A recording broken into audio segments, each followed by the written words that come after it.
The story began in Nitro, in a Monsanto factory that produced a powerful herbicide called 2,4,5-T. In 1949, an explosion in the factory provoked unexpected side effects. 228 workers developed an extremely disfiguring illness called chloracne. It's caused by dioxin, which is a highly toxic byproduct of 2,4,5-T.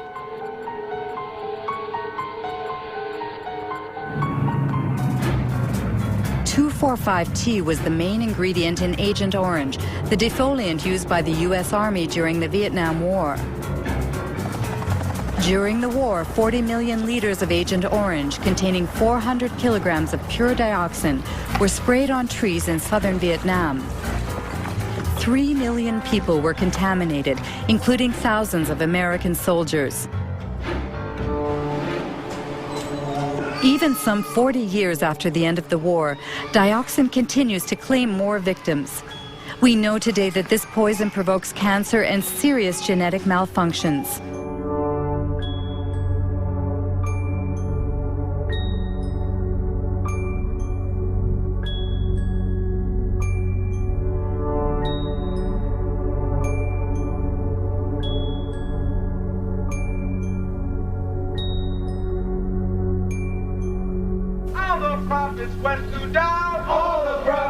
In 1978, while American Vietnam veterans were suing the makers of Agent Orange, Monsanto sponsored studies on the long-term effects of dioxin.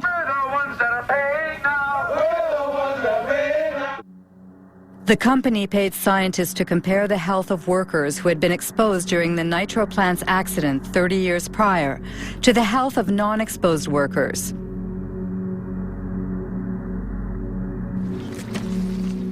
There are two experts on the subject. William Sanjour, who led the Toxic Waste Division of the Environmental Protection Agency, and Gerson Smoger, a lawyer who represents Vietnam veterans. In 1990, Dr. Kate Jenkins, a colleague of mine at EPA, wrote a memorandum pointing out that allegations had been made that those studies, some of those studies that Monsanto had conducted were flawed. And if they were done correctly, would have reached just the opposite result of that Monsanto had. The Monsanto studies showed that dioxin was not a human carcinogen. That means they had the data first, and then they manipulated how they were going to look at that data to come up with the conclusion they want. It's absolutely, you never do a study that way, never. And they did it absolutely wrong, and they achieved what they wanted. And it came out later that there were people that had cancer that in one of these two studies were listed as being exposed to dioxin. And the same 5 people in another study were listed as not being exposed. When you put all these cancers into the unexposed, then it looked like the unexposed people were getting as much cancer as the exposed. And they said, but there's no difference. See, they're the same. So then thousands of veterans were disallowed benefits because of exposure to Agent Orange. So all policy was affected by those studies for 7 to 9 years in this country. Being a good scientist and a good EPA employee, and someone, by the way, who's quite fearless, Kate Jenkins wrote a memorandum to the EPA Science Advisory Board asking them to review these 2 studies to see if they were correctly done. The fact is, there was no investigation of Monsanto. It didn't exist. Nobody investigated those studies. Nobody, period. What they investigated was Kate Jenkins, the whistleblower. They made her life a hell. They harassed her. They changed her jobs. They persecuted the poor woman.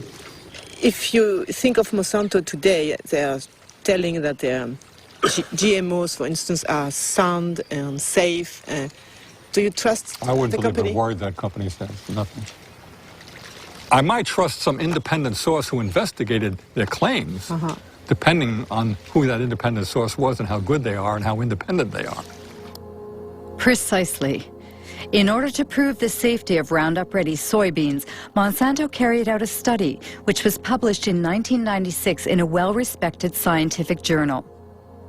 The study was supposed to assess the effects of GM soybeans on animal health, specifically on rats.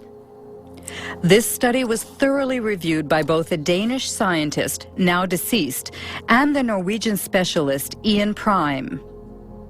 I'm afraid to say, value this study very poorly indeed.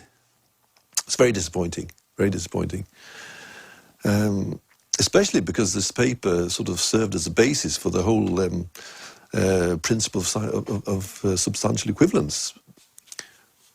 I can just cite, which is again a bit surprising, although the animal feeding studies provide some reassurance that no major changes occurred. Now, some reassurance, now that's not good enough. I want 100% reassurance, not just some reassurance. They talk, for example, about the, on page 723, except for the darker brown colour, livers appeared normal at necropsy. I mean, you can't do that without looking inside. You have to look at the content inside the liver, taking sections, showing under the microscope that there is no difference. They've used, for example, older rats. Obviously, again, if you want to avoid any problems, okay, use an adult. But if you want to see if any changes are evident, then you should use younger individuals, of course. In some ways, you could say it's bad science because a lot of the data that they should have shown isn't shown. But did you try, for instance, to get access to the raw data? I didn't. A colleague of mine did, and spent quite a frustrating length of time going through different offices and so on. But finally, the answer was the answer was no. If there was nothing to hide, then there should be no problem. You should be willing to distribute your material for anybody to work on. And when you keep it tight, then you suspect that there's why is this the case? One thing is sure, thanks to this limited study, Monsanto's GMOs have inundated the world, principally in North and South America, Asia, and Australia. After only 10 years, transgenic crops now cover 250 million acres. 70% are Roundup resistant, and 30% have been genetically modified to produce an insecticide called Bt.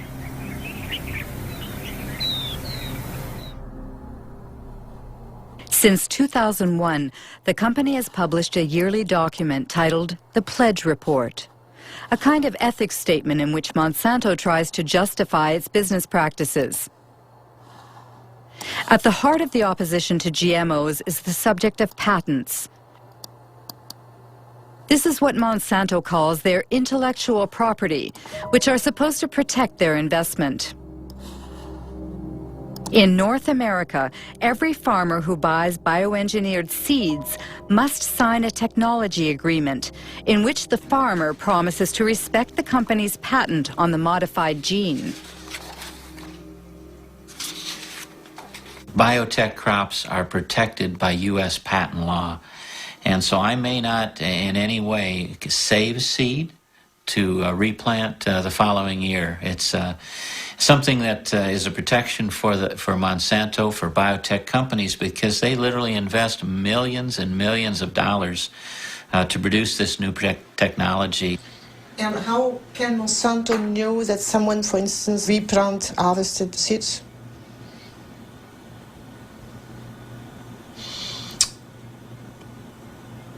I'm not sure how to answer that.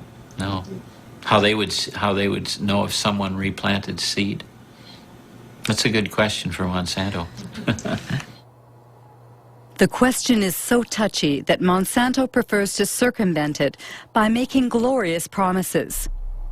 In cases of unintended appearance of our proprietary varieties on a farmer's field, we will surely work to resolve the matter to the satisfaction of both the farmer and Monsanto.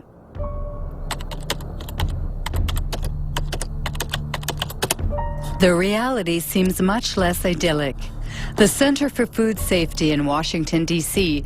published a study on farmers sued by Monsanto for having not respected its seed patents.